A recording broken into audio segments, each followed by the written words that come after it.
Good morning. आज new topic integration.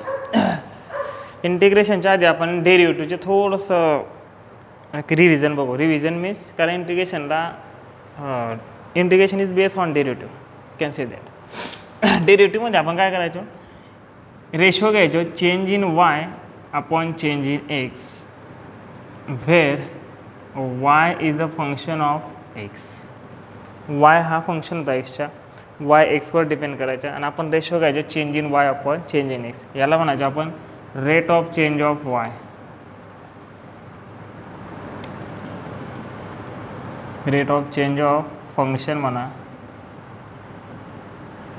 With respect to X, त्याच्या variable. Okay, then याचे मी लिमिटमध्ये पुट करायचो del X tends to 0 del Y upon del X. याचा अर्थ काय होतो, सपोज एक ग्राफ घेतला, एक फंक्शन घेतलं, एक graph 0, this is x axis, this is why axis. Okay, हा एक्स इज इक्वल टू, हा जो फर्स्ट पॉईंट आहे याला x is equal to x1 म्हणा, ओरिजिन जो पण असेल तो.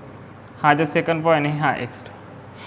x1ची काहीतरी व्हॅल्यू पुट केल्या तर इथं जो व्हॅल्यू मिळेल y तो असेल y1 आणि इथं व्हॅल्यू जी मिळेल y2 ते असेल y2. ओके, काहीतरी फंक्शन दिलं असेल y is a function of x. y हा एक्सवर डिपेंड आहे. तुम्ही एक्सची व्हॅल्यू पुट केली की तुम्हाला y मिळेल या पॉईंटला. या पॉईंटला काहीतरी एक्स असेल, या पॉईंटला इथं समजा 0 असेल, इथं 2 असेल, म्हणजे x1ची व्हॅल्यू तुम्ही 0 पुट केली तर y1 काहीतरी मिळेल, x2ची व्हॅल्यू 2 पुट केली तर y2 काहीतरी मिळेल. आता याच्यात चेंज डेल एक्स म्हणजे काय होता, x2 मायनस x1. अगली अजून लिहितो मी लिमिट लिहिण्यापेक्षा. Okay, del Y upon del x काय असतो, y2 minus y1 upon x2 minus x1. Change in y, change in x. Look at this. आता काय केलं, याच्या मिनिंग काय होतं की मी del x is equal to 0 केला. म्हणजे काय, एक्समधला चेंज एक्स 0 करते मी. एक्समध्ये किती चेंज होणार आहे त्या चेंजला मी नियरेस्ट टू 0 आहे, याचा अर्थ टेन्स टू 0 आहे, 0 ने होत, नियरेस्ट टू 0 केला.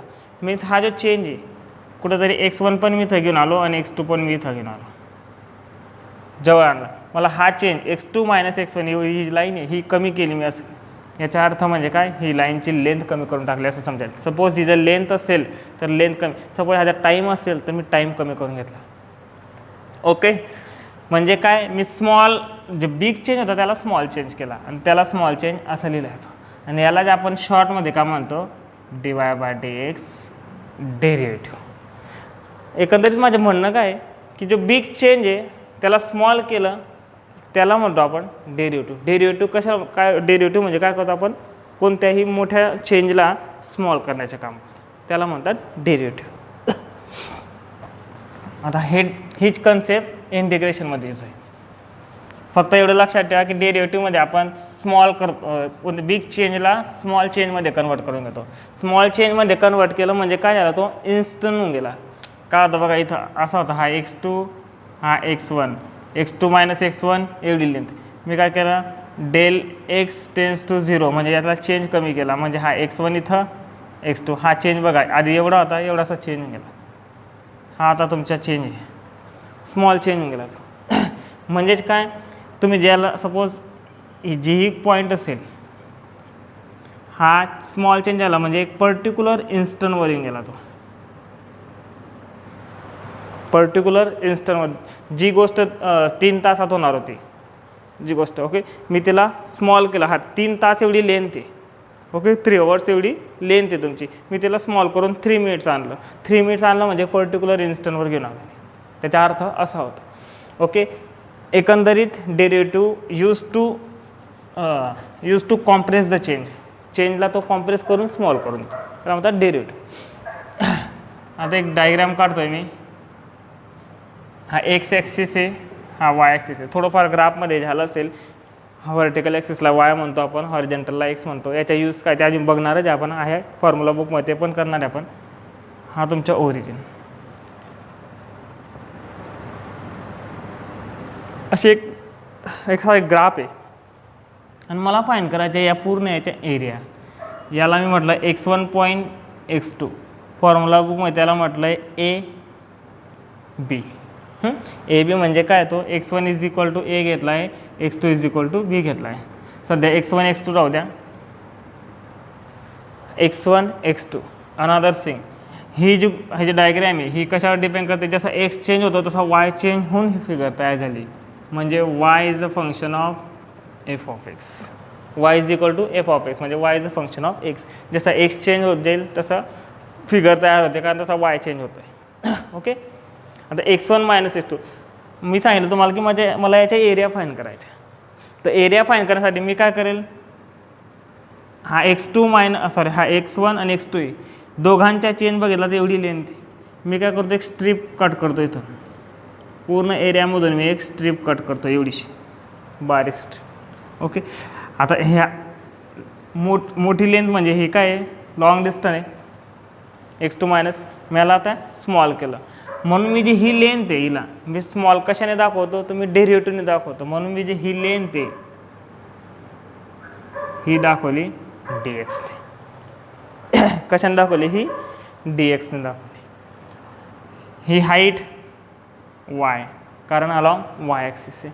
मला एका स्ट्रिपची, या स्ट्रिपच्या एरिया फाईंड करायचा आहे. बघा मी काय करतो आहे, एक मोठा फिगर आहे, रेक्टँग्युलर आहे तो, त्याच्या मला एरिया फाईंड करायचा आहे. मी काय केलं, एक लहानशी स्ट्रीप कट केली त्याच्यातून, ज्याची लेंथ dx आहे. dx का घेतली, कारण डेरिव्हेटिव्ह मी स्मॉलने दाखवतो. ह्याच्या मानाने या पूर्ण रेक्टँग्युलरच्या कम्पॅरिझनमध्ये ही जी स्ट्रीप आहे ही स्मॉल लेंथ आहे, म्हणून dx दाखवली.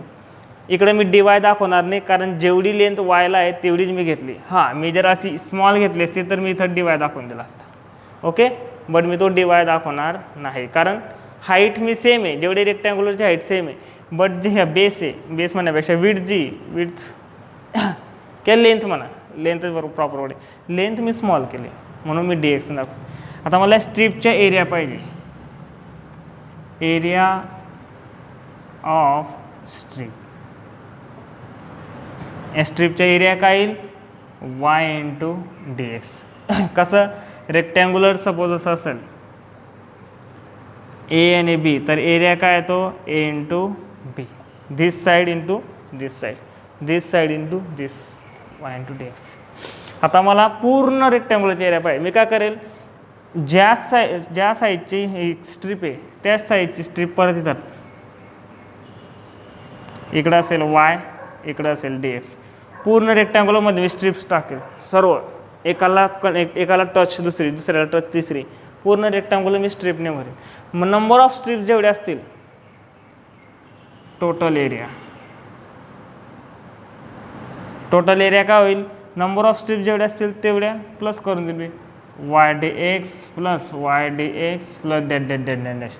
सपोज हा पूर्ण एरिया कवर करायला मला 10 स्ट्रिप लागल्या, तर मी 10 टाइम्स y dx ने समेशन करून देईल.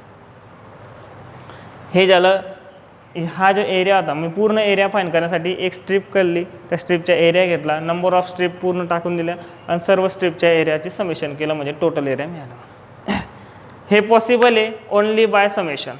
फक्त काय करायचे, एकाच्या एरिया फाईंड करून घ्या, सर्व त्याच लेंथचे त्याच हाईटचे स्ट्रीप तयार करायचं, सर्वांचे समेशन करून टाका, तुम्हाला टोटल एरिया मिळेल.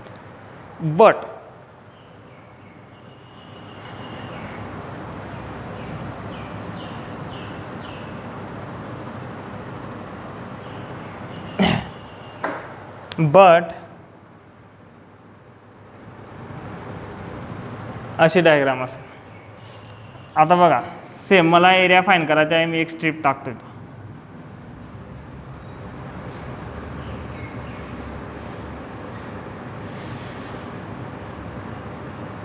मला या फिगरचा एरिया फाईंड करायचा आहे. रेक्टँग्युलर नाही, तो रेक्टँग्युलर नाही. रेक्टँग्युलर राहिला असता तर बोथ साईड्स आर इक्वल पाय, ही साईड्स मोठी ही लहान आहे. ओके, वेगळीच काय ते डायग्राम आहे हा समजा.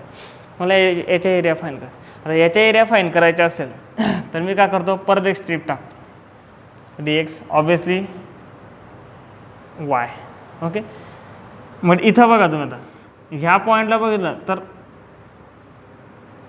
मी या स्ट्रीपच्या एरिया वाय डी एक्स घेतला सपोज तर काय होतं, इथपर्यंत जे एरिया तो हा जो पॉईंट आहे, हा शेडेड पोर्शन आहे,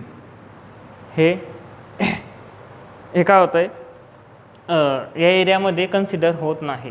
आता इथं पण तसंच आहे, परत इथं स्ट्रीप टाकली, इथं टाकली, तर सर्व ठिकाणी हा जो एरिया आहे एवढा शेडेड पोर्शन, तो पोर्शन आहे ना राहतोय आपल्याने या एरियामध्ये तो कन्सिडर केला जात नाही, म्हणजे होत नाही, करू शकत नाही आपण. मग अशा वेळेस काय, कारण अशा वेळेस जे मी सर्व स्ट्रीप टाकल्या असत्या, सर्वांचं समेशन केलं असतं, तर इथं परत तुम्ही ज्यावेळेस या इथं घेणार, एक स्ट्रीप इथं गेली तर इथला कुठला तरी थोडासा area we can't take it, आपण ते एरिया नाही घेऊ शकत. म्हणजेच काय, ज्यावेळेस मी समेशन करेल तर मला पूर्ण डायग्रॅमचा एरिया मिळेल का, नाही, कारण एवढा एरिया राहिला, इथं राहिला आहे, कुठेतरी इथं सर्व ठिकाणी एरिया थोडा एरिया हा सुटून जाईल आपल्याने, आपण त्याला कॅल्क्युलेशन म्हणजे समेशनमध्ये घेऊ नाही शकत. मग तो एरिया कुठं गेला, तो एरिया वेस्ट. त्या एरियाला फाईंड करण्यासाठी, म्हणजे जी डायग्रॅम ही एक पर्टिक्युलर फिगर नाही तयार होते, ज्या ग्राफने एक पर्टिक्युलर फिगर तयार होत नाही, अशा फिगरसाठी अशा वेळेस जो एरिया फाईंड करायचा असेल त्यावेळेस यूज केलं जातं इंटिग्रेशन. आणि इंटिग्रेशन कसं यूज केलं जातं ते बघा. आता फर्स्ट स्ट्रीप ही होती आपली वाय डी एक्स, त्याचा एरिया घेतला मी वाय डी एक्स, हा जो एरिया आहे हा राहिला आहे.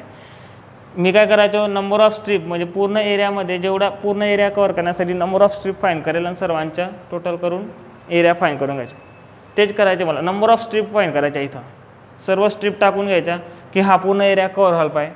एका स्ट्रीपचा एरिया वाय डी एक्स आहे, बट हा एरिया पण कवर करण्यासाठी इंटिग्रेशन यूज होतं. Total area is equal to total area bind या डायग्रामसाठी.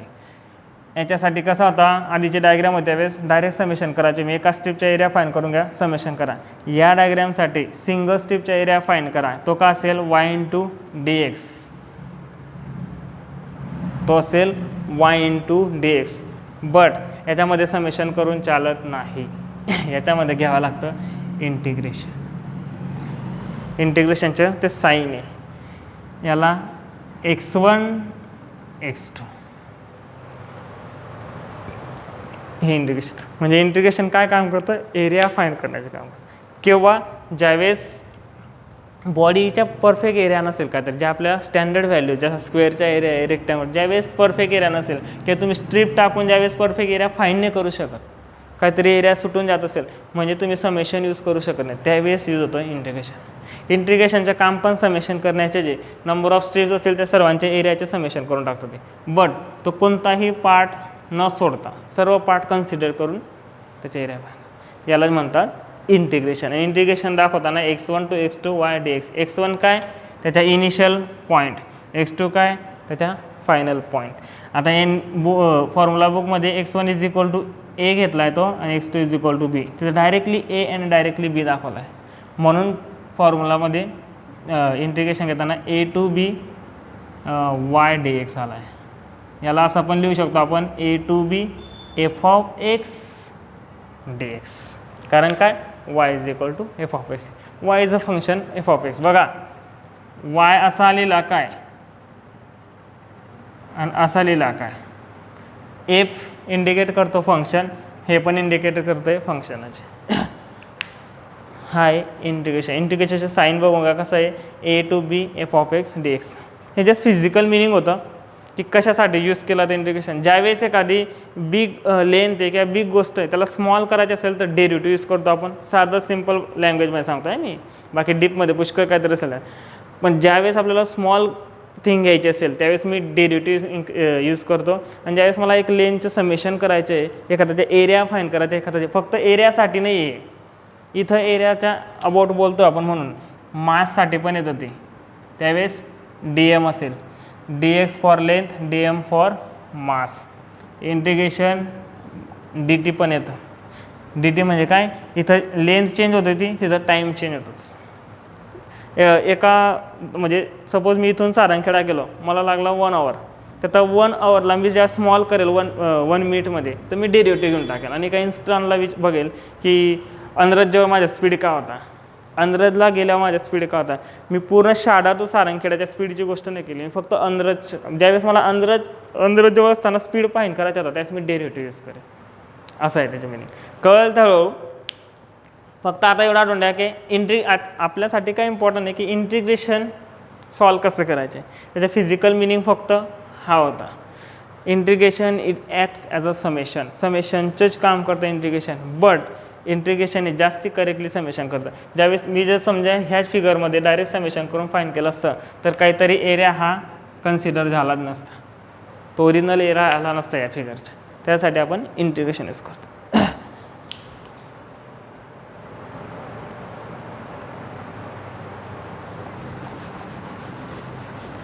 आता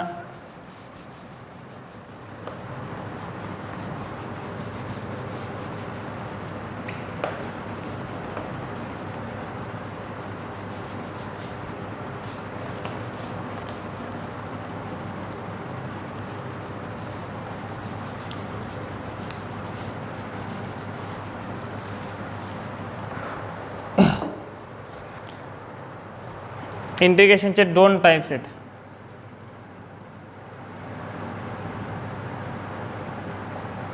indefinite integral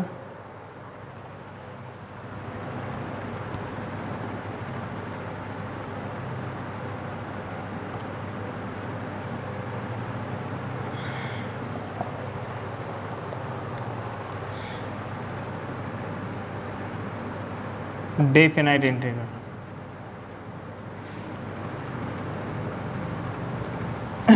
याच्यामध्ये इनडेफिनाइट इंटिग्रल आपल्याला यूज होत नाही, बट तो काय बघा, सपोज एफ ऑफ एक्स, एक एफ आहे एक्सचा फंक्शन आहे सपोज, तर इनडेफिनाइट इंटिग्रल कसा डिफाईन होतो, integration of F of X with respect to D X. तो जो फंक्शन असेल बघा, आपण काय करायचं डेरिव्हेटिव्ह घेताना असं घ्यायचं, derivative of F of X with respect to D x असं रीड करायचं. याला कसं करायचं, integration of F of X with respect to D X, याच्या रिस्पेक्टिव्हमध्ये याचे इंटिग्रेशन, इंटिग्रेशनचा हा सिम्बॉल.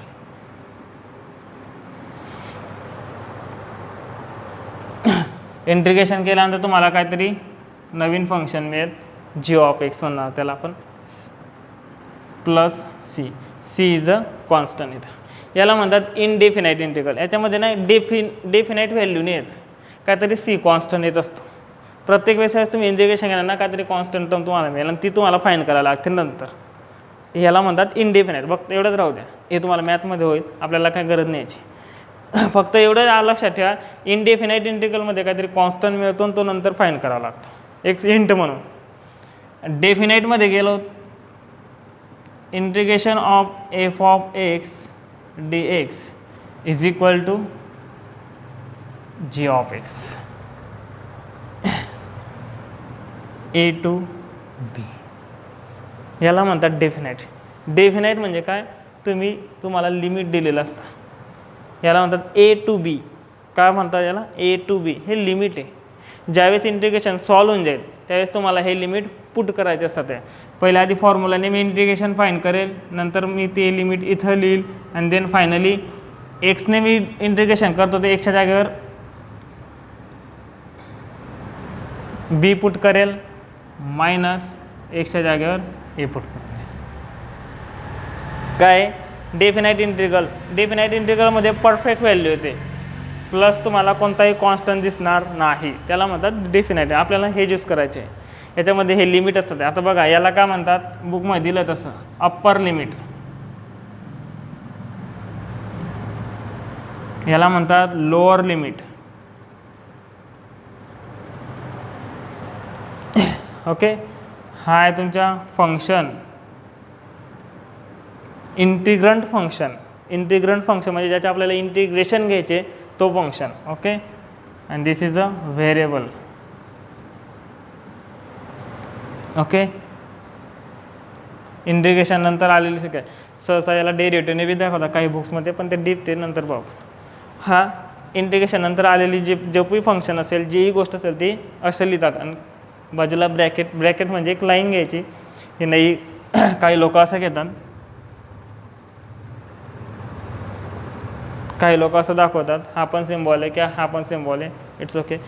याच्यानंतर पुढची स्टेपमध्ये काय होतं की जे फंक्शन असेल, जी पण गोष्ट आली तिथं एक्स असेल, अप्पर लिमिट पुट करायच्या, मायनस करायच्या आणि एक्सच्या जागेवर लोअर लिमिट पुट करायच्या. ज्यावेळेस प्रॉब्लेम बघू त्यावेळेस कळून जाईल तुम्हाला. फक्त एवढं लक्षात ठेवा, इंटिग्रेशन केल्यानंतर जे पण येईल त्याच्यामध्ये एक्सच्या जागेवर जो व्हेरिएबल असेल विथ रिस्पेक्ट टू एक्स होता ना, जिथं जिथं एक्स दिसेल तिथं हे अप्पर लिमिट जे पण असेल, हा लिमिट बी तो अप्पर लिमिट पुट करून द्यायचा, मायनस लोअर लिमिट पुट करायचा आणि हे तुमचे आन्सर असेल. याला सॉल्व्ह केल्यानंतर जे आन्सर येईल ते तुमचं इंटिग्रेशनचे आन्सर असेल.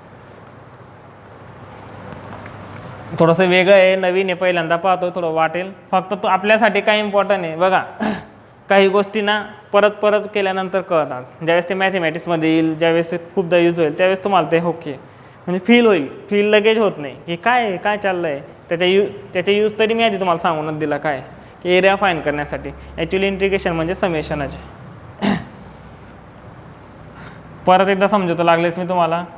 हे इंटिग्रेशनचं सिम्बॉल आहे एफ ऑफ एक्स, ज्याचे आपल्याला इंटिग्रेशन घ्यायचे आहे. जसं इथं का होता एफ ऑफ एक्स, आपण डेरिव्हेटिव्ह घेताना काय करायचं आपण, डी बाय डी एक्स, समजा एक्स स्क्वेअरचा डेरिव्हेटिव्ह घेतो आहे मी, तर तो कायचा 2x यायचा. ही जी ब्रॅकेटला टर्म होती ही, याच्या मी डेरिव्हेटिव्ह घेणार आहे असं म्हणतो मी. तसंच हा जो एफ ऑफ एक्स आहे त्याच्या मी इंटिग्रेशन घेणार आहे with respect to D X, with respect to D X, derivative of X square with respect to D x असं रीड करतो मी याला. याला कसं करणार, derivative of F of X with respect to D X in the limit A to B, in the limit A to B. Here B is the upper limit, A is the lower limit.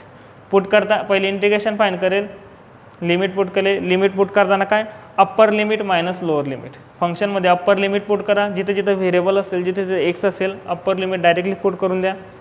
जिथं जिथं x minus करून जिथं जिथं x असेल तिथं परत lower limit put करा. Problem solve करताना होईल ते. आता याचे जे फॉर्म्युले आहेत,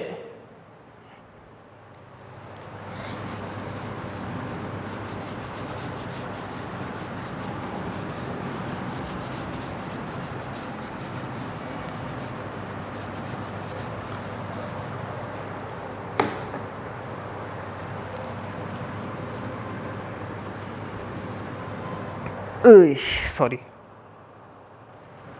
याचे जे थेरम्स आहेत,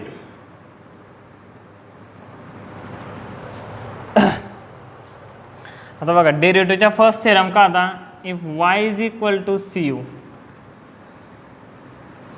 काय असेल, if y is equal to C U then dy by D x is equal to C dy by D x. C constant common घेईल इथं. If y is equal to C U, समजा y is equal to C U आहे, तर integration of y d x काय, integration of y d x. Limit नाही घेते इथं मी, ज्यावेळेस प्रॉब्लेम घेऊ त्यावेळेस जे लिमिट दिले असेल ते आपण पुट करू. थेरममध्ये काय येईल मग, इंटिग्रेशन वायच्या जागेवर काय पुट केला मी, C you.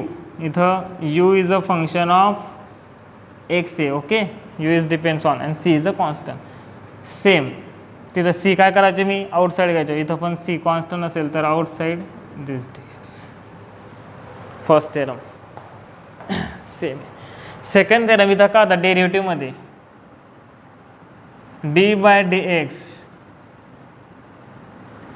You plus minus V plus minus W असं असेल तर मी काय करायचं, d by D x U plus minus d V by D x plus minus d W by D x. Same इथं suppose V is equal to, directly घेतो आहे मी, integration of y D x. समजा Y is equal to U plus minus V plus minus W असं असेल. ह्याच्यात हे तिघं काय आहेत, फंक्शन आहेत एक्सचे, यू पण व्ही पण डब्ल्यू. तर याला पण तसंच घेतलं आता, U d x plus minus integration of V D x plus minus integration of W d x. Same थेरममध्ये काहीच चेंजेस नाही, दिस इंटू सेम.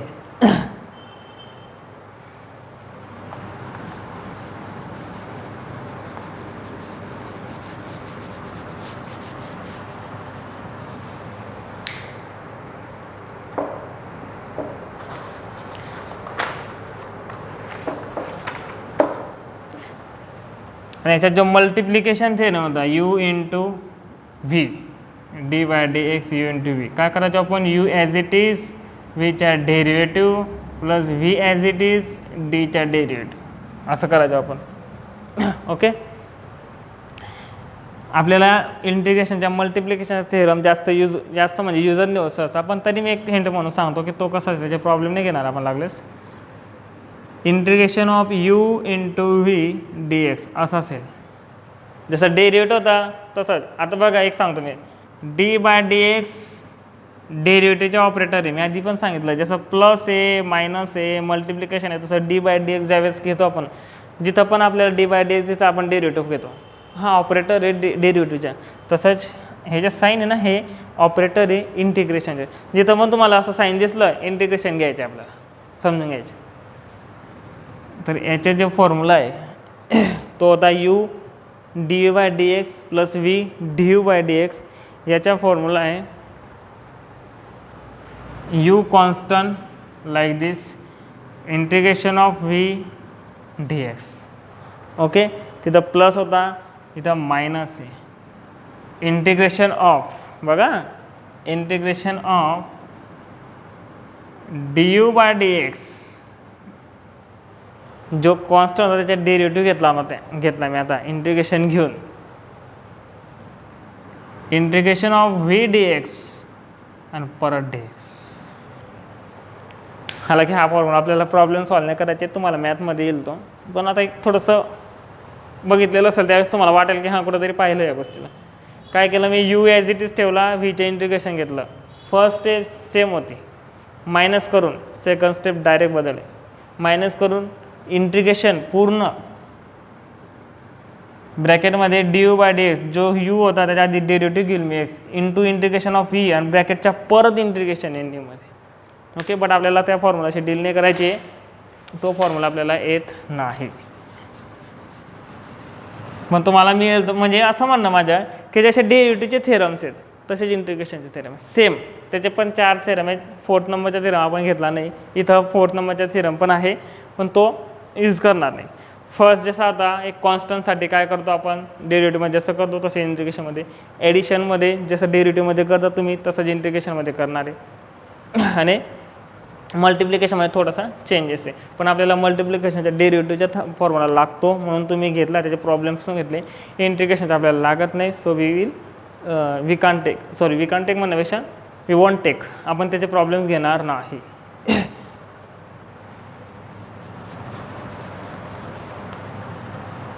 और आता फॉर्म्युले टाइम किती झाला आहे?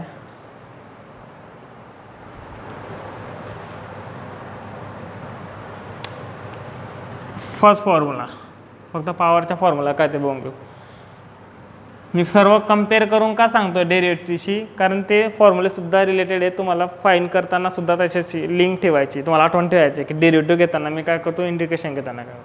आता बघा पॉवरचा जो फॉर्म्युला होता डेरिव्हेटिव्हचा काय होतं ते D by D X X raise to N. समजा असं असेल तर मी काय करायचं एन आधी लिहायचं x raise to N minus n minus 1 n x raise to N minus 1. Okay, integration of x raise to n याला म्हणायचे मी derivative of x raise to n with respect to x. Integration of x raise to n with respect to x. Limit इथं ठेवलेलं नाही, त्यानंतर जास्त problem solve करतो त्यास बघू. फक्त याचा फॉर्म्युला काय होतो ते बघा. हे इनडेफिनाईट इंटिग्रल आहे, याच्यामध्ये कॉन्स्टंट मिळेल तुम्हाला काहीतरी, लिमिट नाही. कारण जिथं लिमिट असेल ते डेफिनाईट इंटिग्रल असतं, जिथं लिमिट नसेल ते इनडेफिनाईट इंटिग्रल. डेफिनाईट इंटिग्रलला अजून दुसरं नाव आहे इंटिग्रेशन विथ लिमिट. आता याचे इंटिग्रेशन कसं येतं एन इथं पुढे यायच्या एन मायनस 1 व्हायच्या एक्झॅक्टली अपोजिट. सबट्रॅक्शन होतं आहे इथे ॲडिशन होईल. एक्सची जी पॉवर आहे त्याच्यामध्ये 1 ॲड होतो आहे. ओके, आधी एन आउटसाईड यायच्या इथं आधी ॲडिशन करायची. ॲडिशन करून इथं मल्टिप्लिकेशन होत होतं कॉएफिशियंटला, इथं डिवायडेशन होईल. काय करायचं मी एन आधी ठेवायचो N raise to N minus 1 करायचो इन डेरिव्हेटिव्ह इंटिग्रेशनमध्ये आधी प्लस करून घ्यायचे, त्याला खाली आणण्याच्या आधी प्लस करायच्या, इथं मल्टिप्लाय करायचे एक्सला, इथं डिवाइड करा त्या टर्मला, x⁻n+1 upon n+1. This is the first formula for integration. You can see that this is a formula of power formula आहे, तो पॉवरचा फॉर्म्युला आहे. इन द काय म्हणतात इन टर्म्स ऑफ फंक्शन डेरिव्हेटिव्हचा फॉर्म्युला कसा होता, dy/dx f(x⁻n) okay is equal to x⁻n is equal to n x⁻n-1 d/dx f(x). आता इंटिग्रेशनचा formula not in terms of f(x) नाही येत, तो कसा आहे, तो ax + bn dx असा असेल. तर as it is he term जशी असेल तशीच, फक्त n+1. ओके, फक्त n+1 खाली काय येईल, n+1. याच्यात डेरिव्हेटिव्ह ऑफ f(x) ने मी मल्टिप्लाय करायचो, याच्यात डेरिव्हेटिव्ह ऑफ f ही जी ब्रॅकेटची टर्म आहे याच्याने डिवाइड करायचं पूर्ण फंक्शन. ओके, नंतर बघू लागल्यास आता कॉम्प्लिकेशन होईल, फक्त इथपर्यंत आठवण ठेवा. नेक्स्ट लेक्चरला आपण पुढचे फॉर्म्युले पाहू आणि त्याचे प्रॉब्लेम्स पाहू. याचे प्रॉब्लेम्स पाहू पहिले फक्त, नंतर मग नेक्स्ट फॉर्म्युले पाहू. बघा कठीण काहीच नाही आहे, आपल्याला काय यूज करायचे आहे, इंटिग्रेशन कसं सॉल्व करतो ते 2 थिअरम्स आहेत आणि एवढे कठीण येत नाही. सहसा पॉवर आता परत सांगतो तुम्हाला, सहसा पॉवर फॉर्म्युल्यावरच प्रॉब्लेम्स येतात आपल्याला, त्याच्याशिवाय साईन कॉस्ट थिटाचे खूप प्रॉब्लेम येत नाही. नाहीच्या बरोबर एखादा प्रॉब्लेम येतो, मग तो यायला हवा म्हणून मी सर्व घेतलेलं आहे. फिजिकल मिनिंग काय आहे, तर एरिया फाईन करण्यासाठी इंटिग्रेशन यूज करतो. इंटिग्रेशन कधी कोणी चुकीने विचारलं मला की इंटिग्रेशन म्हणजे काय, जस्ट समेशन, कंटिन्युअस फंक्शनचं समेशन करण्यासाठी इंटिग्रेशन यूज करतो. डायरेक्टली आपण समेशन म्हणजे काय, या सिम्बॉलने दाखवतो ती समेशन, सम करत जातो, ॲडिशन करत जातो. आपण जिथं हे यूज नाही करू शकत, कंटिन्युअस बॉडी असेल, ज्यावेळेस त्याचे शेपच असेल यूज नाही करतात, त्यावेळेस आपण इंटिग्रेशन यूज करतो. बस एवढंच इथे आपल्यासाठी त्याचे फॉर्म्युले इम्पॉर्टंट आहे, बाकी काही नाही. सो नेक्स्ट लेक्चरला आपण प्रॉब्लेम बघू. आज काही होमवर्क नाही.